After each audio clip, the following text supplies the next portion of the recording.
আব্দুল উজ্জা তুমি একটা বাকল নিয়ে আসো। ডাক দিয়ে বলে, আল্লাহ, আব্দুল উজ্জার রক্ত আমি কাফেরদের জন্য হারাম করে দিলাম। হাদিস শরীফ থেকে শোনাচ্ছি মুসলমান। আব্দুল উজ্জা ডাক দিয়ে বলি, ইয়া রাসূলুল্লাহ, ইয়া হাবিবাল্লাহ, আমি চাইলাম শহীদ হব, আমার রক্ত কাফেরদের জন্য হারাম করে দিলেন। নবীজি তো জানতেন তাবুকের যুদ্ধ হয় নাই, মুসলমানদের আল্লাহু আকবারের তাকবীরের আওয়াজে কাফের 2 লক্ষ সৈন্য আগে পালিয়েছে। এর কিছুদিন পরে আব্দুল্লাহ জুলবাজাবাইন রাদিয়াল্লাহু তাআলা আনহু মৃত্যুবরণ করলেন। আল্লাহ নবী রাহমাতাল লিল আলামিন ডাক দিয়ে বললেন, রাতের বেলায় তার জানাজার নামাজ অনুষ্ঠিত হবে। নবীজি ডাক দিয়ে বলেন, তার দাফন কাফনের ব্যবস্থা করো। দাফন কাফনের ব্যবস্থা করলেন।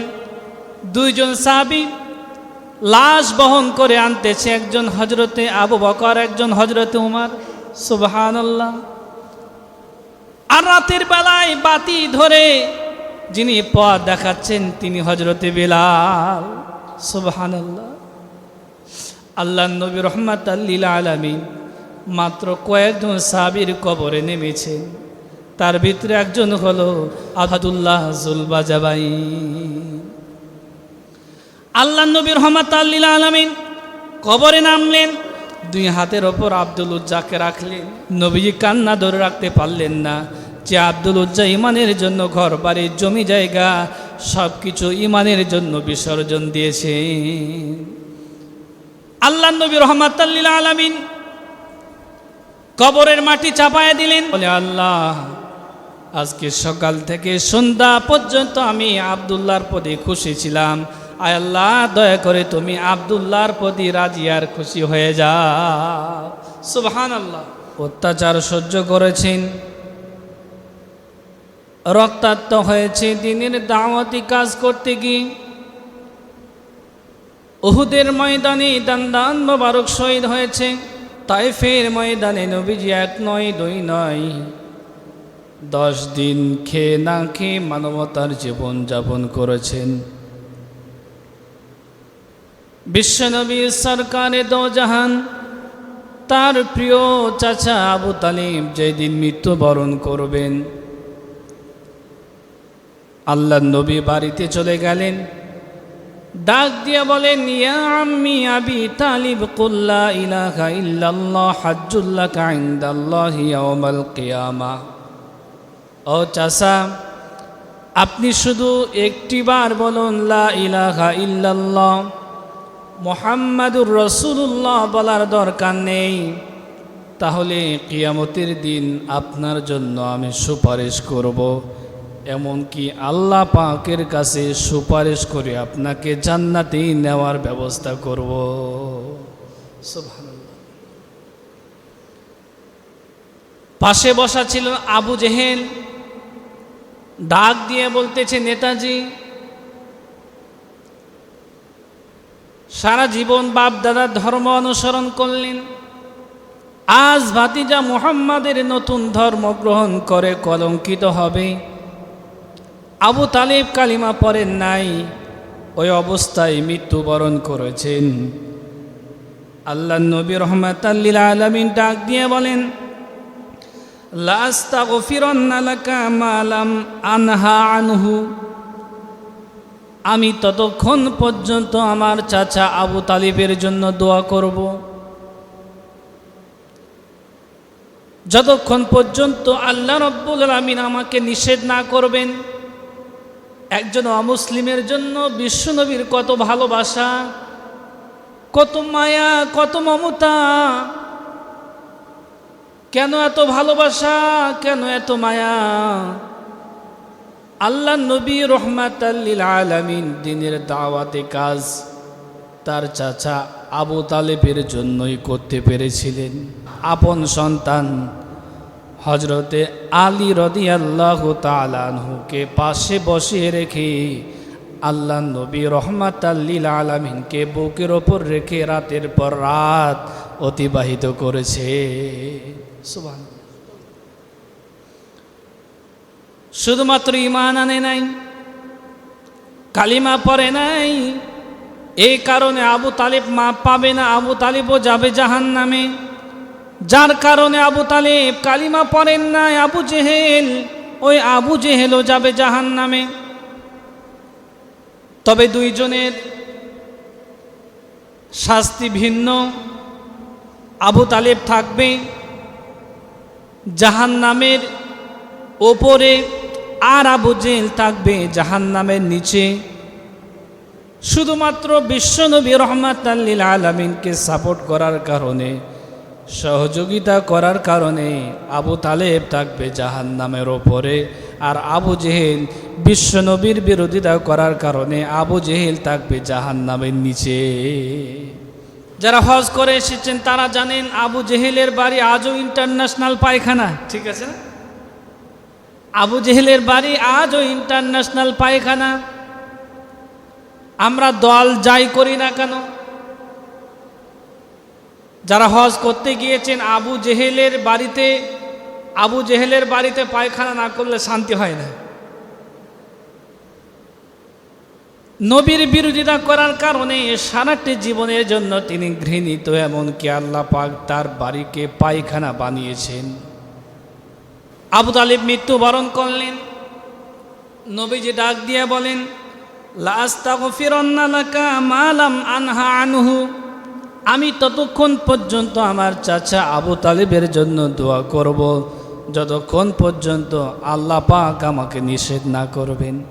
মা কানা লিন-নাবী ওয়াল্লাযীনা আমানু আইয়াস্তাগফিরু লিল মুশরিকিন,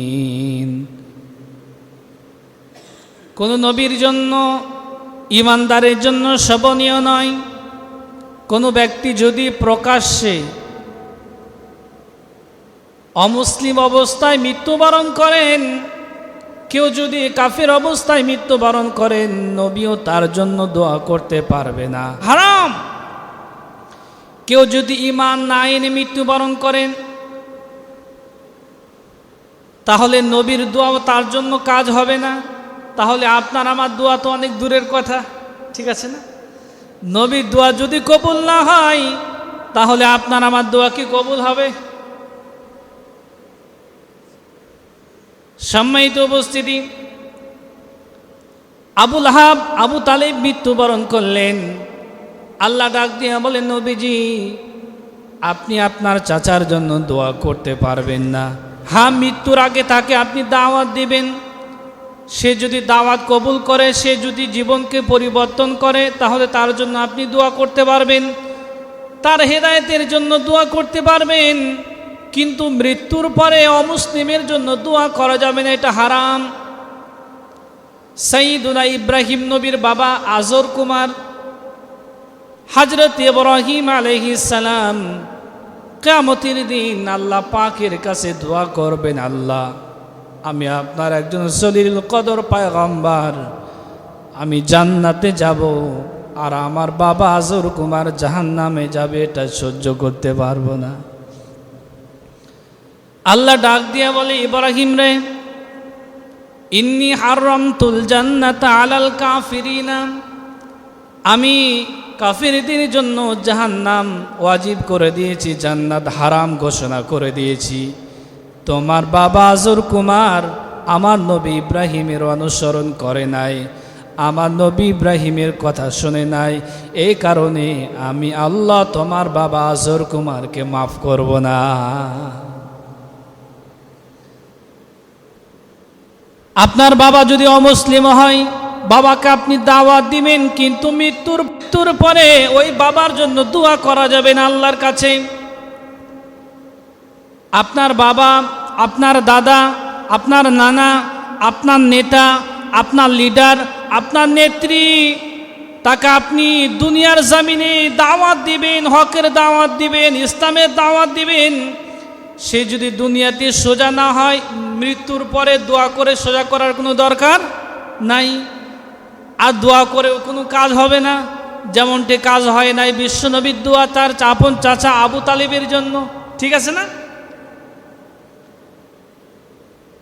আল্লাহ নবী রাহমাতাল লিল আলামিন মন খারাপ করলেন।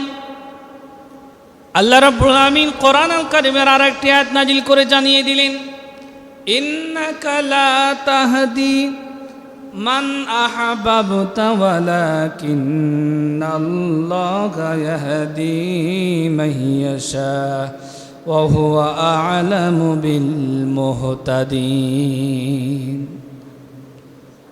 ইন্নাকা লা তাহদি মান আহবাবতা ওয়ালাকিন্নাল্লাহা ইয়াহদি মান ইয়াশা। সূরা কসসের 56 নম্বর আয়াত। আল্লাহ ডাক দিয়ে বলে, নবীজি ইন্নাকা লা তাহদি মান আহবাবতা, আপনি যাকে ভালোবাসেন তাকে আপনি হেদায়েত দিতে পারবেন না। ওয়ালাকিন্নাল্লাহা ইয়াহদি মান ইয়াশা, হেদায়েত দেওয়ার মালিক আমি আল্লাহ। আমি যাকে ভালোবাসি, আমি যাকে পছন্দ করেছি, সে ব্যক্তি শুধু হেদায়েত প্রাপ্ত হবে। সম্মানিত উপস্থিতি, আবু জেহেল, আবু তালেব মৃত্যুবরণ করেছে বিশ্বনবীর শোকের বছর। শুধু তাই নয়, বিশ্বনবী মুহাম্মদুর রাসূলুল্লাহ সাল্লাল্লাহু আলাইহি ওয়াসাল্লামের দোয়া যদি তার চাচা আবু তালেবের জন্য কবুল না হয়, তাহলে আপনার আমার দোয়া তো প্রশ্নই ওঠে না। এদেশে এমনও নাস্তিক আছে, এদেশে এমনও বেঈমান আছে, এদেশে এমনও শয়তান আছে প্রকাশ্যে ইসলামের বিরোধিতা করে। আর এদেশের এক শ্রেণীর 5-8 আলেম আছে, কবরের পাশে দাঁড়িয়ে দুহাত তুলে দোয়া করে, বলে আল্লাহ ওরে মাফ করে দাও। ওরে শয়তান, বিশ্বনবীর দোয়া যদি কবুল না হয়, কাবা শরীফের ইমামও যদি ওই শয়তানের জন্য দোয়া করে, আল্লাহ পাক তার দোয়া কবুল করবে না। এজন্য সাবধান, সবার দোয়া কবুল হবে না। দুনিয়াতে থাকতে আপনাকে তাওহীদের দাওয়াত দিতে হবে, কালিমার দাওয়াত দিতে হবে। দুনিয়াতে মৃত্যুর আগে আপনি যদি সোজা না হন, আপনার মতো আমার মতো সাধারণ মানুষের দোয়া দিয়ে কবরে আপনি সোজা করতে পারবেন না। এদেশে প্রকাশ্যে আমরা সাধারণ মানুষ মনে করি ও তো মুসলমান, ও তো পাক্কা ইমানদার, কিন্তু ভিতরে ভিতরে মূর্তির সাফায় গায়ে ওই মুশরিক হয়ে বসে আছে। আল্লাহ রাব্বুল আমিন বলেন, ওয়ামা ইউমিনু আকসারুহুম বিল্লাহি ইল্লা ওয়া হুম মুশরিকুন। ওয়ামা ইউমিনু আকসারুহুম বিল্লাহি ইল্লা ওয়া হুম মুশরিকুন। মন খারাপ করলেও কিছু করার নাই, কারণ কথাটা কার বলেন তো? আল্লাহর কথা। আল্লাহ বলছেন, ওয়ামা ইউমিনু আকসারুহুম বিল্লাহি ইল্লা ওয়া হুম মুশরিকুন। অধিকাংশ মানুষ ঈমান আনার পরেও মুশরিক। আল্লাহ বলছেন অধিকাংশ মানুষ ঈমান আনার পরেও মুশরিক। এখন আপনি কি করবেন? যদি রাগ করার প্রয়োজন হয়, আল্লাহর উপর রাগ করেন। আল্লাহর উপর রাগ করলে কি জান্নাত পাওয়া যাবে? আল্লাহ বলছে, ওয়ামা ইউমিনু আকসারুহুম বিল্লাহি ইল্লা ওয়া হুম মুশরিকুন। অধিকাংশ মানুষ ঈমান আনার পরেও মুশরিক। কারা মুশরিক? যারা নামাজে এসেছে, ইয়্যাকা না'বুদু ওয়া ইয়্যাকা নাস্তাঈন, আয় আল্লাহ আমি তোমার ইবাদত করি এবং তোমার কাছে সাহায্য চাই। বাইরে গিয়ে মূর্তির সামনে দাঁড়া বলে, সরস্বতী ভগবতী, তুমি যদি আমার এই দেশে না আসতে, তাহলে আমার দেশের ফল ফসল ভালো হতো না। ও যদি 14 বার হজ করে, মাথায় পট্টিও বাঁধে, ও মুশরিক। আল্লাহ এর জন্য বলছে, ওয়ামা ইউমিনু আকসারুহুম বিল্লাহি ইল্লা ওয়া হুম মুশরিকুন। অধিকাংশ মানুষ ঈমান আনার পরেও মুশরিক। শোকের বছর শুরু হয়ে গেল। আবু তালেবের মৃত্যু হয়েছে। কিছুদিন পরেই আম্মাজান খাদিজাতুল কুবরা রাদিয়াল্লাহু তাআলা আনহা তিনিও মৃত্যুবরণ করলেন। নবুয়তের 10ম বছরে আম্মাজান খাদিজার বয়স যখন 65 বছর, 65 বছর বয়সে আম্মাজান খাদিজাতুল কুবরা রাদিয়াল্লাহু তাআলা আনহা মৃত্যুবরণ করেছেন। যে সময় আরবের বুকে আল্লাহর নবীকে সান্ত্বনা দেওয়ার মতো কেউ নাই, চাচাও নাই, আপন যারা ছিল মাও নাই, বাবাও নাই। আপন যারা ছিল সবাই মৃত্যুবরণ করেছেন। বিশ্বনবীকে সান্ত্বনা দিয়ে কথা বলার মতো আরবের বুকে কেউ নাই। আম্মাজান খাদিজা ইন্তিকাল করলেন। বিশ্বনবী বড় একাকিত্ব অনুভব করতেছেন। আম্মাজান খাদিজাতুল কুবরা রাদিয়াল্লাহু তাআলা আনহার ইন্তিকাল হয়ে গেল। বিশ্বনবী বড় চিন্তিত হয়ে গেলেন। চাচা আবু তালিবের মৃত্যু হলো, খাদিজা রাদিয়াল্লাহু তাআলা আনহুর ইন্তিকাল হয়ে গেল। হাসিবতুম আন তাদখুলুল জান্নাতা ওয়ালাম্মা ইয়াতিকুম মাসালুল লাযীনা খালাউ মিন ক্বাবলিকুম, জান্নাতে চলে যাবে মনে করতেছো, ঈমান এনেছো, 5 ওয়াক্ত নামাজ পড়েছো, হজ করেছো, বড় বড় তসবিহ আর তাহলিল নিয়ে মসজিদের 4 কোনায় বসে আছো, এত সস্তা এমনিতে জান্নাতে চলে যাবে? আল্লাহ বলছেন আম হাসিবতুম আন তাদখুলুল জান্নাহ, তোমরা কি ধারণা করেছো 5 বার নামাজ পড়বে, হজ করেছি, তাসবিহ তাহলিল করতেছি, এমনি জান্নাতে চলে যাব, কষ্ট হবে না? ওয়ালাম্মা ইয়াতিকুম মাসালুল লাযীনা খালাউ মিন ক্বাবলিকুম মাসাতহুমুল বাসাউ ওয়াদ-দাররাউ ওয়া যুলজিলু হাত্তা ইয়াকুলার রাসূল ওয়াল্লাযীনা আমানু মা'হু মাতা নাসরুল্লাহ। আল্লাহ বলছে যারা ঈমান এনেছো পরীক্ষা দিতে হবে, ওহুম লা ইউমতাহানুন, পরীক্ষা অবশ্যই দিতে হবে, পরীক্ষায় পাস করতে হবে। যারা পরীক্ষায় পাস করবে ঈমানের পরীক্ষায় তাদের জন্য জান্নাত। আল্লাহ পাক বলছেন অতীতে যারা ঈমান এনেছে, ভূমিকম্প খুব ভালো জিনিস নাকি বলেন? ভূমিকম্প হলো কি আনন্দ মনে হয়? খুব আতঙ্কিত হয়, খুব আতঙ্কের মধ্যে থাকি। আল্লাহ পাক বলেন অতীতে যারা ঈমান এনেছে তাদের ওপর এমন জুলুম, এমন নির্যাতন হয়েছে।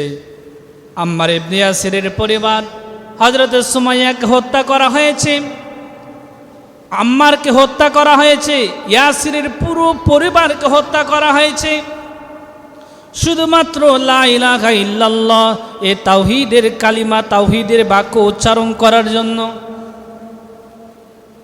আল্লাহ পাক বলতেছেন ঈমান এনেছো, ঈমান আনলে মুসলমান হওয়া যায় না, আর মুসলমান হলে জান্নাতে যাওয়া যাবে না। ঈমান এনেছো, মুসলমান হয়েছো, অবশ্যই ঈমানের পরীক্ষা দিতে হবে। আপনি আমি কেমন ঈমানদার, কেমন মুসলমান, আপনাকে আমাদের কেউ কিছু বলে না। আর আমরা মনে করি যাদের উপর জুলুম নির্যাতন হয় বা হচ্ছে বা হয়েছে, আমরা মনে করি ও দোষ না করলে এমনি কেউ, ও দোষ না করলে এমনি কেউ জেলখানায় গিয়েছে। যারা এই কথা বলে, আমি বলি ইমাম আজম আবু হানিফা আমাদের মাস্তাকের ইমাম কি অপরাধ করেছে? ইমাম বুখারী রহমাতুল্লাহি আলাইহি কি অপরাধ করেছে? ইমাম বুখারীর মতো এত ব্রিলিয়েন্ট ছাত্র আল্লাহর আকাশের নিচে জমিনের উপরে কেউ জন্মগ্রহণ করেনি, আর মনে হয় কেউ করবে না। ইমাম বুখারীর ওস্তাদেরা বলতেছে, ইমাম বুখারীর নিজস্ব ভাষ্য, ইমাম বুখারী বলছেন আমি যে কথা একবার শুনেছি আর দ্বিতীয়বার শোনা লাগে নাই, যে বইটা একবার পড়েছি আর দ্বিতীয়বার পড়ার প্রয়োজন হয় নাই। এত মেধা সম্পন্ন একজন আল্লাহওয়ালা ব্যক্তি ইমাম বুখারী, তিনিও জেল খেটেছেন। তাহলে ইমাম বুখারী কি অপরাধ করেছে? ইমাম আবু হানিফা কি অপরাধ করেছে বলে? সম্মানিত উপস্থিতি, দোষ হলো একটাই, ঈমান আনয়ন করা, কালিমার দাওয়াত দেওয়া, হক পথে অবিচল থাকা। কথা বলেন ঠিক কিনা? সম্মানিত উপস্থিতি, আম্মাজান খাদিজাতুল কুবরা রাদিয়াল্লাহু তাআলা আনহার ইন্তিকাল হয়ে গেল। ডাক দিয়ে বলে, ও মক্কাবাসী, তোমরা তোমাদের নবীকে চিনতে পারো নাই, তোমরা তোমাদের নবীকে তোমার দেশ থেকে দূর দূর করে তাড়া দিয়েছো। আল্লাহ পাকের গজব তোমাদের ওপর অবধারিত নাজিল হবে। আল্লাহ রাব্বুল আমিন ওই সময় কোরআনুল কারীমের আয়াত নাজিল করলেন। আল্লাহ রাব্বুল আমিন কোরআনুল কারীমের যুদ্ধের আয়াত নাজিল করলেন। উযিনা লিল্লাযীনা ইউকাতালুনা বিআন্নাহুম যুলিমু ওয়া ইন্নাল্লাহা আলা নাসরিহিম লাকাদির। যাদেরকে নিজের আবাসভূমি ঘর বাড়ি থেকে বের করে দেওয়া হয়েছে, যাদের উপর জুলুম নির্যাতন করা হয়েছে, যারা মারবে তুমি একটু মার দাও তাহলে তারা হয়তোবা সোজা হতে পারে। আল্লাহ রাব্বুল আলামিন যুদ্ধের আয়াত নাজিল করলেন।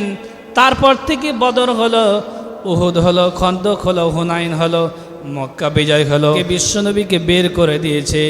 ওই মানুষগুলো আল্লাহ নবী রহমাতাল লিল আলামিনের হাতে কালিমা পড়ে মুসলমান হয়েছে।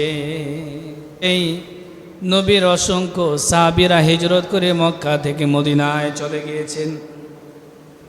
আল্লাহ নবী রহমাতাল লিল আলামিন হিজরত করে মদিনার আগের নাম ছিল ইয়াসরিব, এখন নাই তথা ইয়াসরিবে পৌঁছায় নাই। হাজার হাজার আবাল বৃদ্ধা বনিতা নারী শিশু, কেউ বা গাছের ওপরে, কেউ বা ছাদের ওপর থেকে ডাক দিয়ে বলেন হাদা রাসূলুল্লাহি কদ জাআ। এই তো রাসূলুল্লাহ সাল্লাল্লাহু আলাইহি ওয়াসাল্লাম আমাদের কাছে এসেছেন। কেউ ডাক দিয়ে বলেন জাআ নাবিয়ুল্লাহি জাআ নাবিয়ুন, এই তো নবী এসেছেন, নবী এসেছেন। আনসারী একজন সাহাবী বারা বিন আজিব রাদিয়াল্লাহু তাআলা আনহু, তিনি হাদিসখানা বর্ণনা করেছেন, বুখারী শরীফের ভিতরে কোট করা হয়েছে।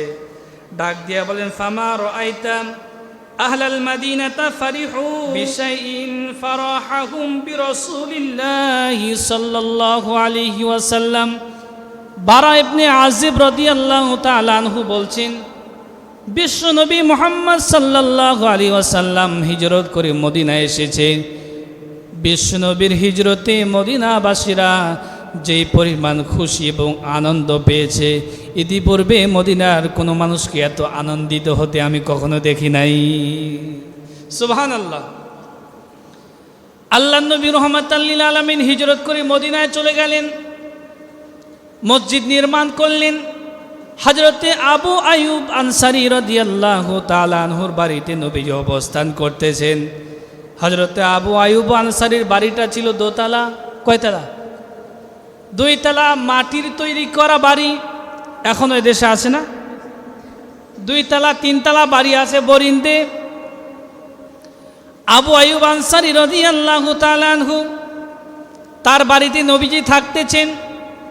নবীজি ডাক দিয়ে বলেন আবু আইয়ুব আনসারী, তুমি ওপরে থাকো, আমি নিচে থাকি। হযরত আবু আইয়ুব আনসারী নবীর জবানের ওপর কোনো কথাই বলেন নাই। আল্লাহ নবী নিচে বিশ্রাম করতেছেন, আর হযরতে আবু আইয়ুব আনসারী এক কোনায় তিনি ঘুমিয়ে আছেন। তিনি একবার চমকে উঠলেন, মনে মনে চিন্তা করেছি আমি দোতলায় থাকবো আর আল্লাহ নবী রহমাতাল লিল আলামিন নিচে থাকবে। আমি হাঁটাহাঁটি করব আর আমার পায়ের নিচে আল্লাহ নবী থাকবে। আমি আবু আইয়ুব আনসারী এটা বরদাস্ত করতে পারি না।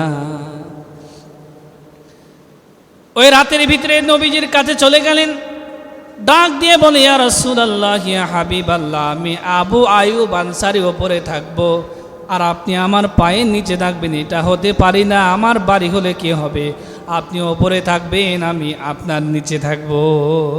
সুবহানাল্লাহ। সাহাবীরা নবীকে কত বেশি প্রাধান্য দিতেন, কত ভালোবাসতেন। আর নবীর রেখে যাওয়া সম্পদ হলো উলামায়ে কেরাম। আল উলামা ওয়ারাসাতুল আম্বিয়া। আবু আইয়ুব আনসারী রাদিয়াল্লাহু তাআলা আনহু ওপরে ছিলেন, নিচে চলে এসেছেন। আর দেশের একদল মানুষ আছে উলামায়ে কেরাম নবীর উত্তরসূরি ওয়ারিসদেরকে পায়ের নিচে জুতা দিয়া। হযরতে আব্দুর রহমান ইবনু আউফ রাদিয়াল্লাহু তাআলা আনহু তিনিও মক্কা থেকে মদিনায় হিজরত করলেন। হিজরত করার পরে আল্লাহর নবী মক্কা এবং মদিনার সাহাবীদের ভিতরে ভ্রাতৃত্ব তৈরি করে দিলেন। খাজরাজ গোত্রের নেতা ছিলেন হযরতে সাদ রাদিয়াল্লাহু তাআলা আনহু। আল্লাহর নবী আব্দুর রহমান ইবনে আউফ এবং সাদ রাদিয়াল্লাহু তাআলা আনহুর ভিতরে ভ্রাতৃত্ব তৈরি করে দিলেন। দুইজন সাহাবী বন্ধু হয়ে গেলেন। নেতা মানুষ, টাকা পয়সার কোনো অভাব নাই। পৃথিবীর সবচাইতে বড় বন্ধন হলো ইমানের বন্ধন, ঠিক কিনা? পৃথিবীর সবচাইতে বড় বন্ধুত্ব হলো ইমানের বন্ধুত্ব, ইমানের বন্ধুত্ব। ভাই ভাইয়ের ভিতরে সম্পর্ক থাকে না, কিন্তু একজন ইমানদার মুমিন আর একজন ইমানদার মুমিনকে ইমানের জন্য কত ভালোবাসে, সব ছেড়ে দিচ্ছে। হযরতে সাদ রাদিয়াল্লাহু তাআলা আনহু ডাক দিয়ে বলে, ভাই রে, এখন থেকে তুমি আমার দিনী ভাই। তুমি তো জানো আমি খাজরাজ গোত্রের নেতা, আমার টাকা পয়সার কোনো অভাব নাই। আমার যত ধন সম্পদ, আমার যত জমি জায়গা, খেজুর বাগান আছে, আমি 2 ভাগ করে দিলাম, 1 ভাগ তোমাকে দান করে দিলাম। সুবহানাল্লাহ। শুধু তাই নয়, আমার 2টা স্ত্রী আছে, যে বউ তোমার কাছে পছন্দ মনে হয় আমি তালাক দিয়ে দিব, ইদ্যত পরিপূর্ণ হলে তুমি বিবাহ বন্ধনে আবদ্ধ হয়ে যাবে। সুবহানাল্লাহ। ইমানের জন্য নবীর সাহাবীরা কত বেশি ত্যাগ স্বীকার করেছে। হযরত আব্দুর রহমান ইবনে আউফ, যিনি বদর যুদ্ধে অংশগ্রহণ করেছেন, হযরত আব্দুর রহমান ইবনে আউফ ডাক দিয়ে বলে, ভাই রে সাদ, আমি তোমার কথায় খুশি হয়ে গেছি। আল্লাহ তোমার স্ত্রী এবং তোমার সম্পদের ভিতর বারাকাত দান করুন। আমি তোমার স্ত্রীও চাই না, তোমার সম্পদও চাই না। তুমি আমার মদিনার বাজার দেখায় দাও, আমি ব্যবসা বাণিজ্য করে প্রতিষ্ঠিত হতে চাই। সুবহানাল্লাহ। তখন একজন সাহাবী হিজরত করেন নাই। আমি এক জুমায় বলেছিলাম, আব্দুল উজ্জা রাদিয়াল্লাহু তাআলা আনহু হিজরত করলেন। তাবুক যুদ্ধের দামামা বেড়ে গেল, মুসলমানদের সৈন্য সংখ্যা মাত্র 30,000, আর রোমান বাইজেন্টাইন তাদের সংখ্যা 2 লক্ষের অধিক। আব্দুল উজ্জা রাদিয়াল্লাহু তাআলা আনহু আসহাবে সুফার সদস্য করে দিলেন। তাবুক যুদ্ধের দামামা বেড়ে গেল। লম্বা ঘটনা আমি একেবারে সংক্ষিপ্ত করে দিলাম। ডাক দিয়ে বলি, ইয়া রাসূলুল্লাহ, ইয়া হাবিবাল্লাহ, সাহাবীরা প্রাণ খুলে দান করেছে। আমি এমন মানুষ, আমার হাতে কিছুই নাই দান করার মতো, তবে আপনি আমার জন্য দোয়া করুন, আল্লাহ পাক যেন এই তাবুকের ময়দানে, আমি যেন এই জিহাদের ময়দানে আমি যেন শহীদ হতে পারি। আল্লাহর নবী রাহমাতাল লিল আলামিন ডাক দিয়ে বলে, আব্দুল উজ্জা, তুমি একটা বাকল নিয়ে আসো। আল্লাহর নবী রাহমাতাল লিল আলামিন বাকলটি আব্দুল উজ্জার কাছে দিয়ে দিলেন। ডাক দিয়ে বলে, আল্লাহ, আব্দুল উজ্জার রক্ত আমি কাফেরদের জন্য হারাম করে দিলাম। হাদিস শরীফ থেকে শোনাচ্ছি মুসলমান। আব্দুল উজ্জা ডাক দিয়ে বলি, ইয়া রাসূলুল্লাহ, ইয়া হাবিবাল্লাহ, আমি চাইলাম শহীদ হব, আমার রক্ত কাফেরদের জন্য হারাম করে দিলেন। নবীজি তো জানতেন তাবুকের ময়দানে মুসলমানদের সৈন্য সংখ্যা 30,000, আর কাফেরদের সংখ্যা কয় লক্ষ? 2 লক্ষ। তাবুকের যুদ্ধ হয় নাই, মুসলমানদের আল্লাহু আকবারের তাকবীরের আওয়াজে কাফের 2 লক্ষ সৈন্য আগে পালিয়েছে।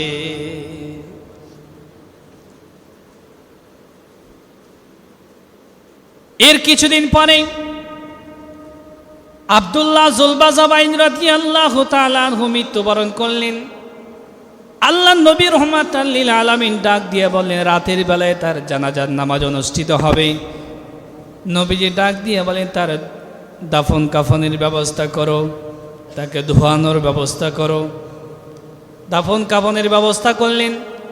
2 জন সাহাবী লাশ বহন করে আনতেছে, একজন হযরতে আবু বকর, একজন হযরতে উমর। সুবহানাল্লাহ। আর রাতের বেলায় বাতি ধরে যিনি পথ দেখাচ্ছেন তিনি হযরতে বিলাল। সুবহানাল্লাহ। আল্লাহর নবী রাহমাতাল লিল আলামিন মাত্র কয়েকজন সাহাবীর কবরে নেমেছেন।